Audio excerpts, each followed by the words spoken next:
habis rasanya untuk memuji keindahan Kota Kembang.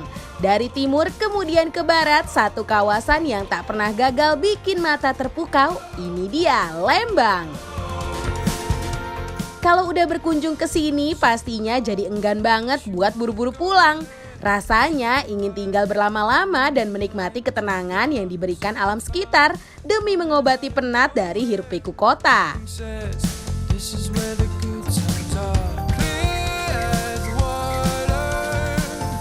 Tentu saja tak sampai di situ, masih banyak cara Lembang mempesona para pelancong untuk membuat liburan kita jadi lebih mengasyikkan.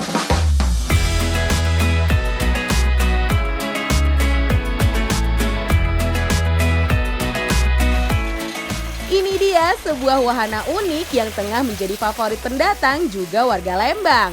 Penasaran? Langsung aja yuk kita melipir ke Tamigo Coaster.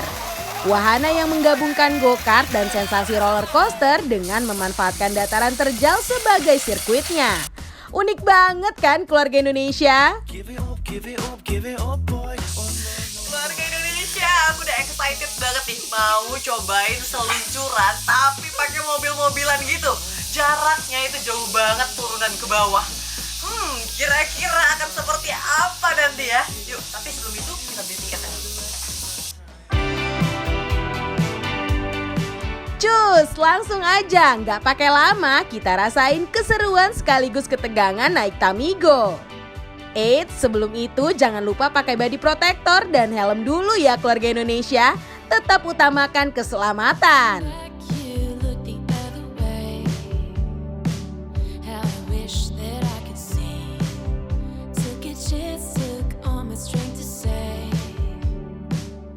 Kalau sudah, kita tinggal naik Tamigo dan mengikuti instruksi dari pemandu tentang cara bermainnya. Di sini untuk cara bermainnya cukup menggunakan pengereman aja. Nah untuk sistem pengeremannya semakin kuat narik tuasnya ada di tengah, dia bakal semakin pakem. Jadi kalau misal terasa terlalu ngebut, tarik tuasnya lebih kuat-kuat aja. Kalau begitu, tunggu apa lagi? Segera siap sedia dan meluncur. Masih santai, awal-awal masih santai banget. Wow!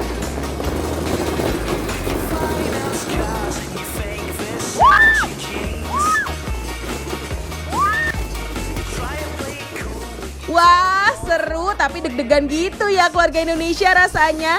Ditambah lagi lintasan yang mulanya datar semakin ke bawah semakin cepat. Tapi kecepatan ini masih bisa diatur sendiri dengan cara menarik pedal rem yang berada di bagian depan.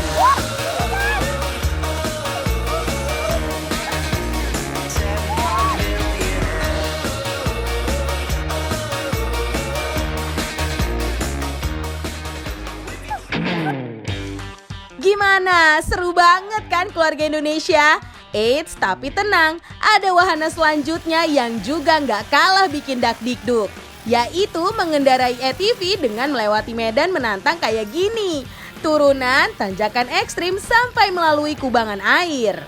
Buat para pemula sampai pemain pro bisa merasakan berpacu dengan adrenalin dengan menggunakan kendaraan roda 41 ini. Keren dan pastinya seru banget.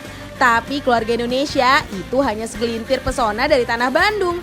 Masih banyak hal yang patut banget keluarga Indonesia eksplor saat berkunjung ke tanah Sunda. Seperti memacu adrenalin dengan hammocking di atas tebing Hawu, melihat indahnya seni dan kerajinan khas Bandung, sampai menikmati ubi Cilembu langsung diolah dari desa Cilembu. Tanah Sunda memang selalu mampu membuai mata juga lidah. Jadi keluarga Indonesia wajib banget nih untuk menjelajahi Bandung dan sekitarnya.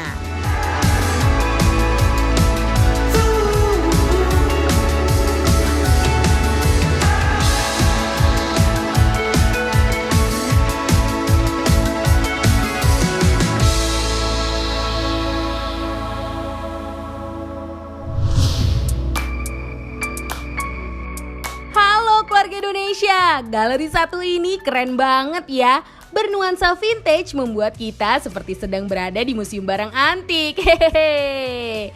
Tapi tahu nggak kalau karya seni ini semuanya terbuat dari kertas loh. Namanya The Gria Lombok. Sudah berdiri selama 6 tahun, rumah yang terdiri dari 5.000 kg kertas ini menjadi yang pertama di Indonesia terletak di Lombok, Nusa Tenggara Barat.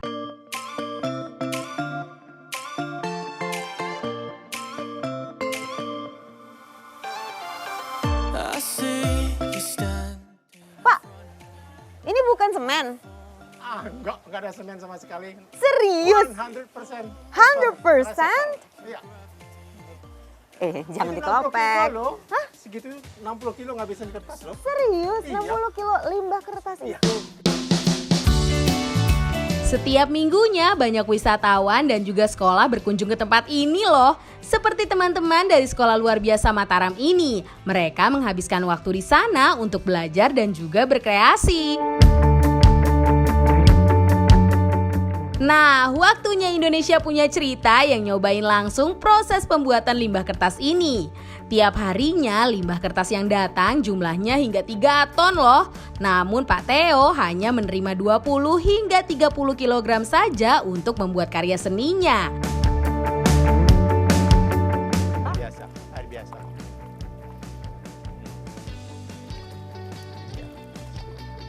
Oh, oke. Memang ini rilis nih emosi ya nih. Menjip gitu. Kayak Sambil kekuatan tahu ngadon tepung kan kayak gitu. Nah, sambil bencet lepas ke energi negatif itu. terapi ya. Iya, Terapi lepas. nih, kind of Hayo, yang mau lampiaskan emosinya bisa banget ya ikutan buat bubur kertas ini. Untuk airnya sendiri harus pas ya, nggak boleh kebanyakan atau terlalu sedikit supaya adonannya kental. Udah kayak buat bubur beneran aja ya. Setelah 2 jam lamanya, begini bentuk buburnya keluarga Indonesia. Nantinya akan diolah menjadi beragam karya seni yang memukau. Selanjutnya diperas untuk mengeluarkan airnya. Lalu tunggu hingga kering dan aduk lagi menggunakan lem kayu ya, agar nantinya mudah dibentuk. Tahap terakhir yang gak kalah penting adalah penjemuran. Di sini trik matahari sangat penting loh. Dan biasanya dibutuhkan waktu 1 hari lamanya untuk menjemur hasil karya seperti ini. Wah, lama juga ya. Beda karya seni, berbeda pula lama proses penjemurannya. Bahkan ada yang sampai 1 bulan. Percaya nggak? Siapa sangka kalau gazebo tembok dan genteng gazebo ini terbuat dari kertas juga loh. Tuh lihat, masih nggak percaya. Unik banget kan?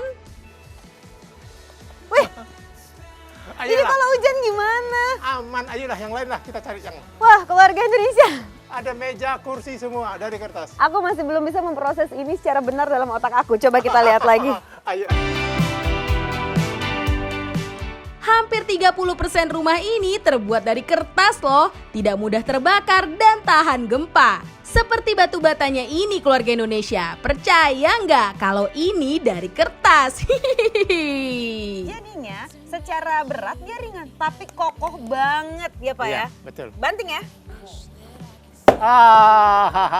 Aman. Beneran ya? Ya, karena itu kita siap untuk rumah tahan gempa.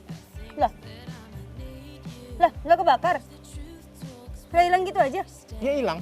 Habis uapnya selesai, udah mati.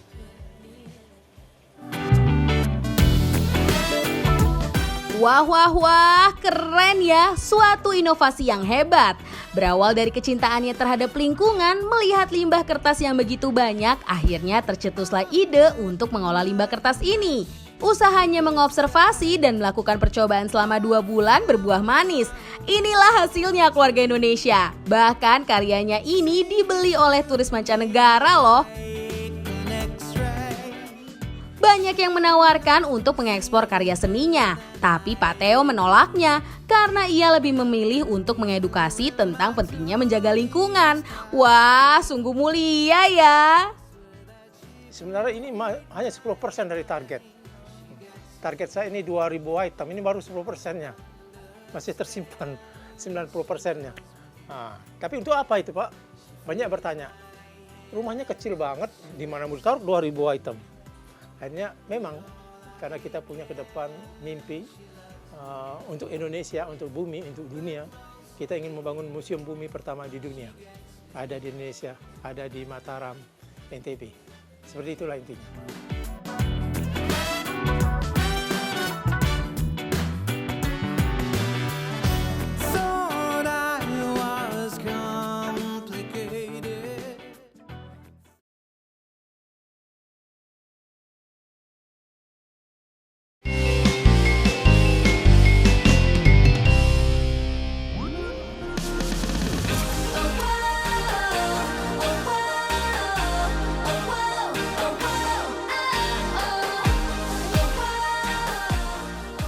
Keluarga Indonesia tak lengkap rasanya kalau ke Lombok tidak mencicipi kulinernya yang begitu menggiurkan.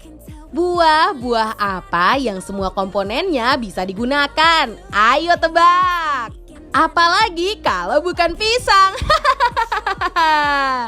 Kali ini Indonesia Punya Cerita akan mencoba kuliner unik khas Lombok. Namanya ares kedebong puntik. Dahan pohon pisang atau yang disebut ares oleh warga Lombok ini akan kami olah menjadi kuliner yang sedap. Pak Rudi.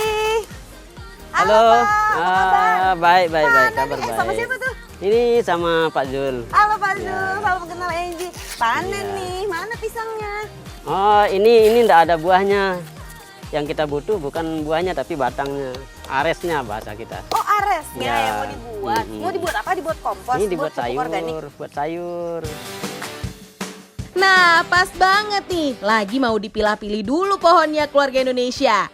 Tapi semua pohon pisangnya terlihat sama ya. Ini yang lagi dipilih pohon seperti apa sih sebenarnya? Cari, lihat daun yang paling ujung. Hah? Kalau dia masih kuncup, itu artinya aresnya besar. Mana Pak? Aku nggak. Itu yang itu. Daun yang paling ujung. Oh ini. Kalau di tengah-tengahnya gini. Ya, kalau masih kuncup, Hah? itu aresnya besar.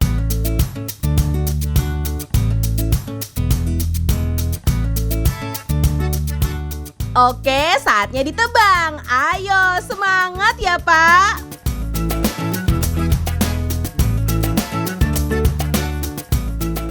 Yeay, akhirnya jatuh juga. Setelah itu baru potong pohonnya jadi 3 bagian dan belah kulitnya. Inilah yang kita cari keluarga Indonesia.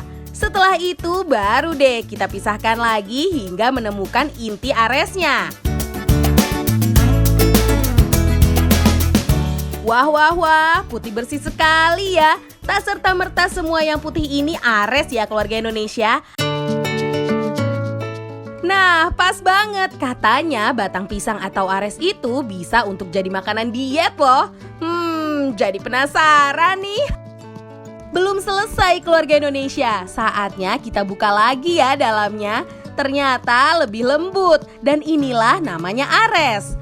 Waktunya kita potong ya, tapi jangan terlalu besar dan jangan terlalu kecil. Sedang-sedang saja. Hehehe. Nah, dalam ares pasti ada getah-getahnya seperti ini nih. Nggak jadi masalah loh, nantinya getah-getah yang menempel ini pun akan diambil saat dicuci dengan air garam sambil dibersihkan. Waktunya membuat sayur ares. Biasanya masyarakat Lombok membuat olahan ares dengan menjadikannya sayuran. Menurut kepercayaan masyarakat setempat, dahulu kuliner ares ini ditemukan saat zaman rombongan Wali Songo menyebarkan Islam di pulau ini loh keluarga Indonesia. Berawal dari kesulitannya saat itu mencari makanan, hingga tercetuslah membuat olahan dari batang pisang yang tadinya merupakan rakitan.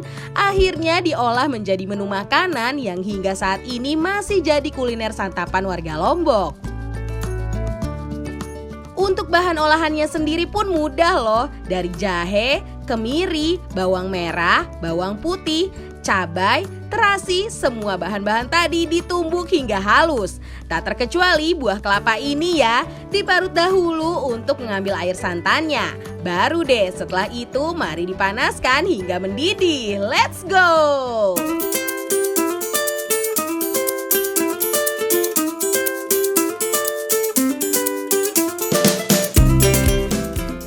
Sambil mengaduk, getah pun akan keluar loh keluarga Indonesia. Jadi semakin bersih saat nanti kita santap. Eits, Sekilas tampilannya seperti sayur lodeh ya. Kira-kira seperti apa ya rasanya batang pisang ini? Penasaran?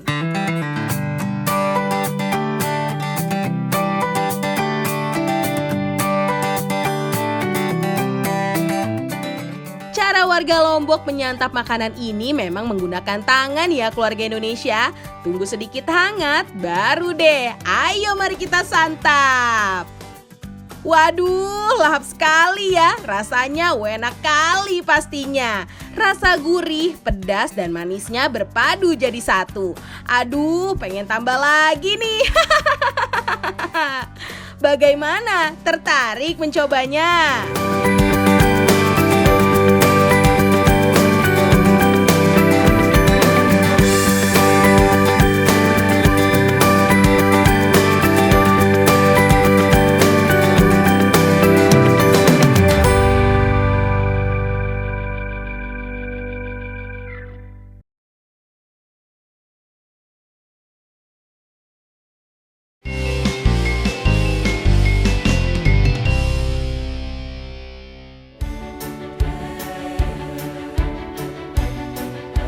Hijaunan lebat, inilah hutan yang ada di Bukit Lawang, Kabupaten Langkat, Sumatera Utara.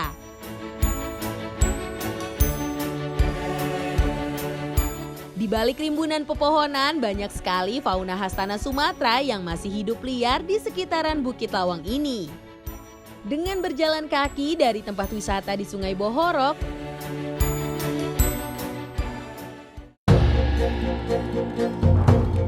walau belum berhasil bertemu orang utan, lihat deh apa yang sedang bergelantungan di pohon itu. Kenalan dulu yuk, primata berjambul itu adalah kawanan monyet kedih. Spesies monyet dengan wajah sedih ini memang hidup berkelompok. Biasanya habitat hewan endemik di utara Sumatera ini adalah hutan tropis kering dan subtropis. Wah, aktif banget ya mereka, melompat antar ranting pohon. Ada juga yang lagi makan tuh. Di jalur lainnya, perjalanan pun kurang lebih berjarak 3 km dan harus ditempuh dengan berjalan kaki. Mulai dari melewati perkebunan karet yang begitu luas hingga perkebunan kelapa sawit yang rimbun. Tibalah tim Indonesia Punya Cerita pada sebuah pintu masuk untuk menuju Goa Kelelawar. Kita sampai di titik pertamanya. Sebelum masuk ke bawah kita harus turun dan ada mendaki sedikit. Nah, itu juga harus ada yang mendampingi biar di dalam juga aman ya Pak? Aman ya. Oke. Kita di Bukit Lawang nih kita punya pemandu juga biar aman.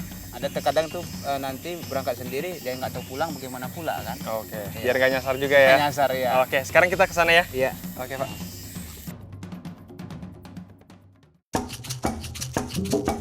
Sebelum sampai di mulut goa, akan ada perjalanan menurun dan mendaki yang cukup terjal. Oleh karena itu, jika ingin mendaki ke tempat ini harus ekstra hati-hati ya keluarga Indonesia, agar tidak tergelincir.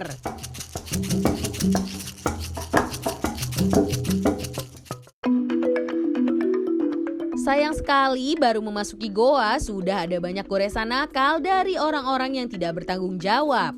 Padahal sebenarnya perbuatan itu membuat keindahan dan keaslian di goa ini menjadi berkurang. Goa ini dinamakan Goa Kelelawar dikarenakan di dalam terdapat ribuan kelelawar. Dan benar saja, setelah berjalan dengan cahaya minim, ribuan kelelawar langsung terlihat berterbangan. Sekumpulan kelelawar ini menempel di stalaktit berukuran besar yang sudah terbentuk sejak ratusan tahun lalu.